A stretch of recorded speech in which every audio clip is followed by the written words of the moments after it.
What's up, guys? So, sulcata tortoise care. So, I have three, they're almost year-old sulcata tortoises. Now, what I started them off in when they were hatchlings is just, you can see under there, now it's like a storage tote, but it's a concrete mixing tub. So that works great as like a little nursery, but you shouldn't keep them in there too long. I built this myself. You can build one. Materials from Home Depot, it's like $60 or less. Okay. Um, I personally think you should give them as much room as you can. Um, with that, you just have to adapt to different things, which I'll go over. So what I did right now, they're in my bedroom because I'm currently finishing a room in the basement that I will put all my reptiles in. So what I did was I kind of custom made this. So it goes from that wall all the way over to almost the window over here. So it's like 6 feet long by 3 feet wide, and then these are just 1 by 10, I think. So 10 inches high, and as you can see, it's high enough that they can't get out. The soil has kind of been compacted down. I would like it a little bit deeper, which I will do once I put them in the basement, in the reptile room. So you can construct that. I recommend I caulk the corners, so dirt or anything gets out. Next thing I would say is substrate. Substrate. What I did was I used just regular dirt that you can get from Home Depot. Make sure there's no added like fertilizers or anything like that in there. And then I just have leftover stuff from other reptiles that I keep, like cypress mulch, like sand. You want to mix sand in that, so it's like a sand soil mixture. Do that. I would, I'd fill it up to here, so like halfway, and that's what I'm gonna do once they're down there. Um, these are just rocks that I picked up at Home Depot, which honestly they gave them to me for free because they were supposed to be something else and they were broken. So I just asked, can I have them? And they just gave them to me. Other than that, so that's basking spots. You want a water dish they can easily get in and out of. So this just, even though I don't like shopping there, Petco, they can easily walk up, get in there if they want. They barely ever do that, being a desert species. They don't really use the water bowl. They retain a lot of the moisture from their food. I put little decorations, like this is just a piece of cork bark. There's a hide over there. I do multiple hides. So there's a hide over there, which honestly they barely ever use. Their primary one is just that one, which I use the leftover wood that I used to build this. And then I took a hole saw and I cut a hole in it, which I'm going to have to make bigger because they're growing like weeds. Under that, you want to put sphagnum moss under the hides and dampen that whenever, check on it daily. When it dries out, moisten it so they have a humid hide. Because that's important for them. But overall, their enclosure is dry.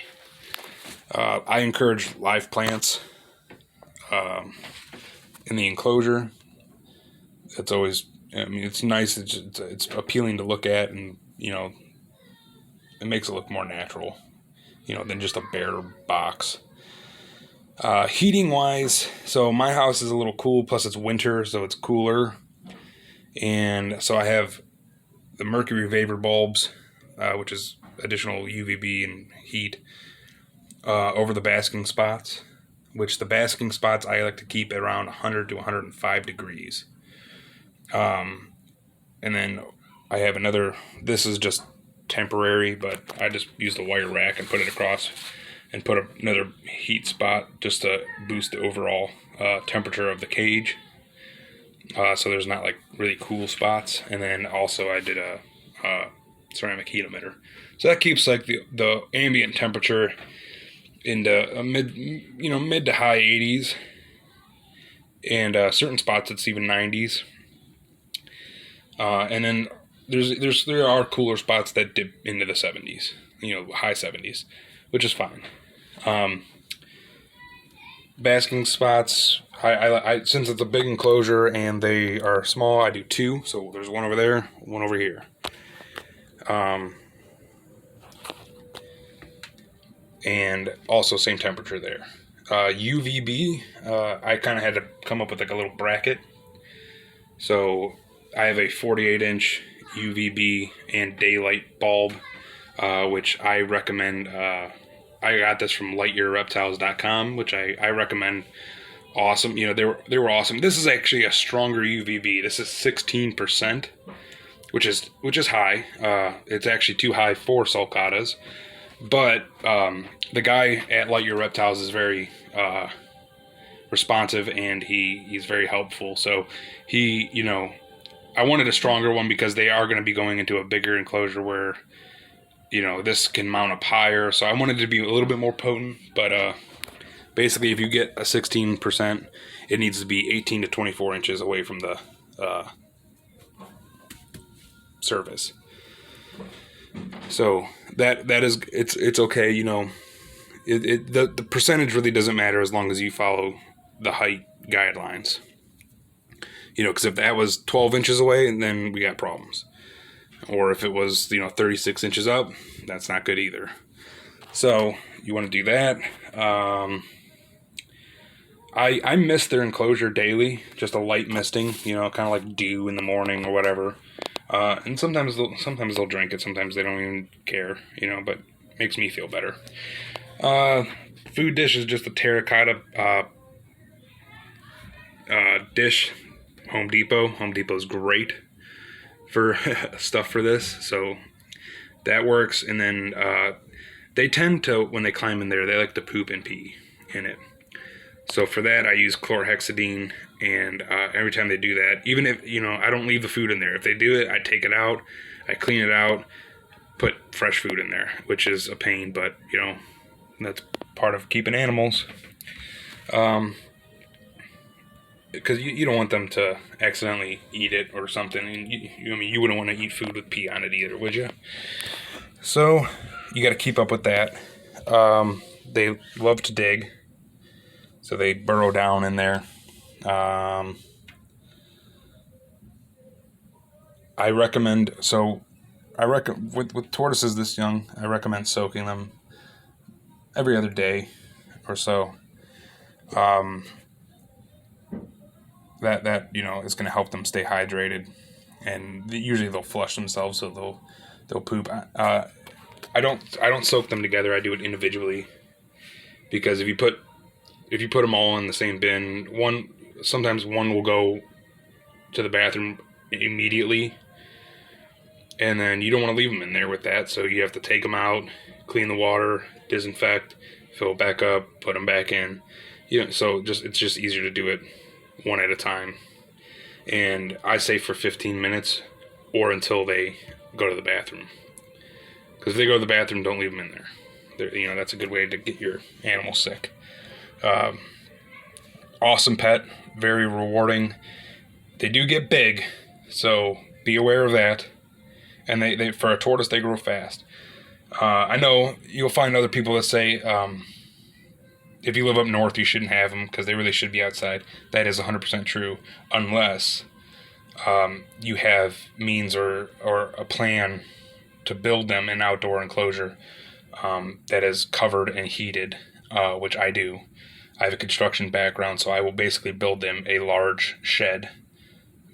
Not a shed is small. It's basically a garage. Which is expensive, don't get me wrong. So if you're going to keep these animals and you live up north, or even if you live down south, they're expensive animals to keep regardless. So you need to be prepared. We have a local reptile rescue, and there's far too many of them there. So please do your homework. Don't go buy a little tiny tortoise because it looks cute when it becomes 200 pounds and lives 70 years. Know what you're buying. If you want a tortoise, there's better species than sulcatas if you're not prepared. Go buy a Russian tortoise, even a redfoot tortoise. Something that doesn't get nearly as big. Sulcata tortoises are not for beginners. They're not for they're not for everyone because they're going to be expensive. For me to build their outdoor enclosure, which I have a few years to do, but that's going to cost me like $5,000, and that's me doing it myself. So be prepared. As far as food, right now because they're young, I feed them greens. I like to do this is spring mix. Dandelion greens are awesome.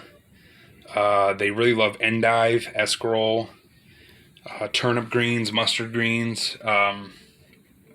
Don't do iceberg lettuce because that has nothing in it but water. They destroy zucchini and butternut squash, but you don't want to feed that too much because most of it should be leafy greens. When they get older, they can pretty much eat either grass if it's summer and you let them roam around the yard. They'll forage on grass, or you can do hay like Timothy hay or something like that, and they'll eat that. Other than that, that's all I can think of right now. If I forgot anything and you have any questions, leave them down below. Please like, subscribe, and I'll keep you guys updated. Like I said, these guys are growing like weeds. Actually, the funny thing is that one, which on the video it doesn't really do it justice, but that one is smaller than she's the biggest of the three because she's older, and so it's never been a difficult thing to see which one's which because she has a light shell with no spots. She's dirty, but she has spots and some dark, and same with this one.